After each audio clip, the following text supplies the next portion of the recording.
बिस्मिल्लाहिर्रहमानिर्रहीम नहमदुहु व नुसल्ली अला रसूलिहिल करीम अम्मा बाद। अस्सलामु अलैकुम।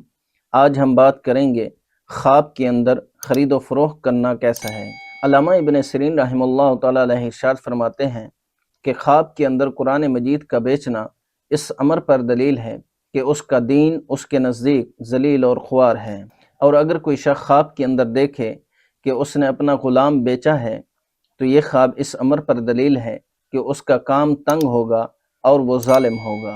और अगर कोई शख्स ख्वाब के अंदर देखे कि उसने अपनी औरत को बेचा है तो ये ख्वाब इस अमर पर दलील है कि उसकी हुर्मत और बुजुर्गी ज़ैल होगी और वो बदनाम होगा। हज़रत इब्राहीम करमानी रहमतुल्लाह अलैह इरशाद फरमाते हैं कि जो चीज़ दीन में प्यारी है उसका बेचना बुरा है और उसका ख़रीदना अच्छा है।